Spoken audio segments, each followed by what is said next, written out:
Good afternoon students. हमने principle of mathematical induction start किया था और फर्स्ट टाइप समझाया था, सिर्फ एक सम समझाया था। अब दोबारा मैं एक बार और फर्स्ट टाइप समझा रहा हूँ, ध्यान से सुनना। स्टेटमेंट पी एन दे रखा है 1 + 4 + 7 up to 3n-2 is equal to n 3n-1 whole divided by 2 कि यहाँ से लेकर अप टू एन टर्म इन सारों का टोटल इसके इक्वल आता है और ये सारी की सारी नेचुरल वैल्यूज़ पे सेटिस्फाई करता है। फिर वही पॉइंट आ गया कि सारी नेचुरल वैल्यूज़ पे हमने सेटिस्फाई करके दिखाना है, लेकिन ये हमारे लिए पॉसिबल नहीं है। क्यों नहीं पॉसिबल? क्योंकि नेचुरल नंबर इनफाइनाइट्स हैं। 1 2 3 4 कहाँ तक हम चेक करके दिखाएं? तो इसका हमने एक वर्किंग रूल बनाया हुआ है कि हम n की वैल्यू 1 पुट करेंगे। लास्ट टाइम भी मैंने बताया था, आपकी मर्जी है, आप n की वैल्यू 1 पे वेरीफाई करके दिखाओ, n की वैल्यू 2 पे वेरीफाई करके दिखाओ, n की वैल्यू 3 पे वेरीफाई करके दिखाओ, आपकी मर्जी है। अगर आप n = 1 लेते हैं तो इसका मतलब है कि आपने लेफ्ट हैंड साइड में सिर्फ पहला नंबर लेना है, क्योंकि देखो मैं यहाँ पुट करूँगा तो 1, तो 3 - 2 कितना बना 1, 1 से स्टार्ट हुआ 1 पे खत्म हुआ।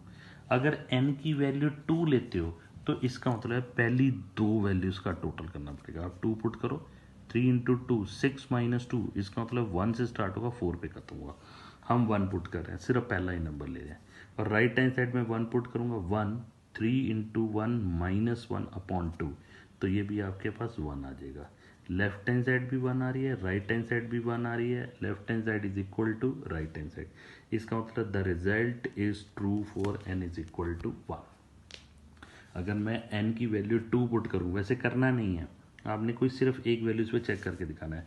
अगर मैं n की वैल्यू आपको वैसे दिखा रहा हूँ, n की वैल्यू 2 पुट करूँ तो लेफ्ट हैंड साइड 1 + 4 क्या है 5, तो राइट हैंड साइड भी 5 होनी चाहिए। देखो 2 6 - 1 5/2, 2 × 5/2, 2 से 2 कैंसिल, क्या आया 5। अगर मैं n की वैल्यू 3 पुट करता हूँ तो पहली तीन वैल्यूज़ का टोटल 7 + 4 11 + 1 12, तो राइट हैंड साइड में अगर 3 पुट करूँगा तो 1 आना चाहिए। 3 × 3 9 - 1 8, 3 × 8/2 24/2 कितना है 12। इसका मतलब सारी नेचुरल वैल्यूज पे सेटिस्फाई हो रहा है, लेकिन हम सब पे चेक नहीं करके दिखा सकते। अब हम नेक्स्ट स्टेप लेते हैं। Let us suppose that the result is true for n = k।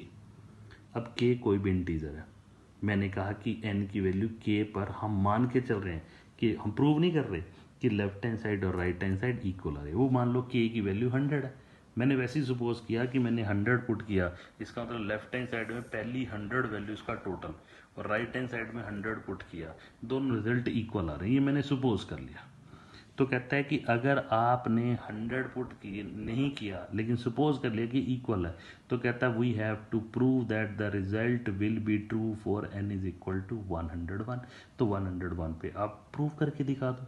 ऐसे ही अगर आपने n = k पर सपोज कर लिया कि ट्रू है, तो इसका मतलब जहाँ जहाँ n नज़र आ रहा है ना, वहाँ आप k पुट कर दो।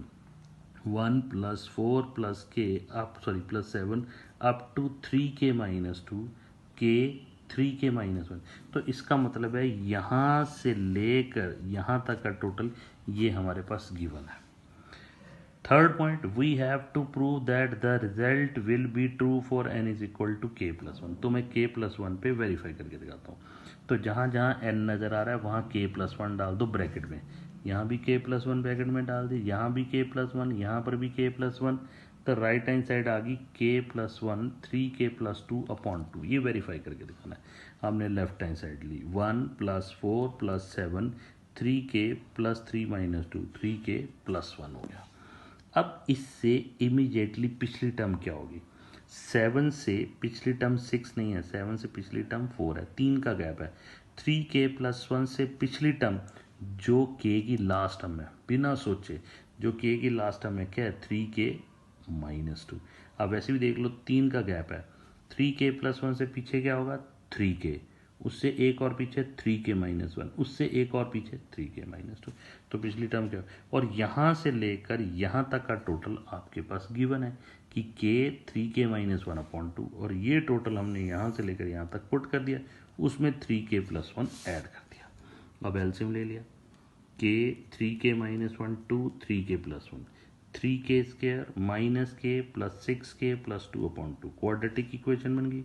क्वाड्रेटिक इक्वेशन के फैक्टर बनाए, सॉल्व किया, वही सेम रिजल्ट आ गया जो हमने प्रूव करना था। एक बार और देखो,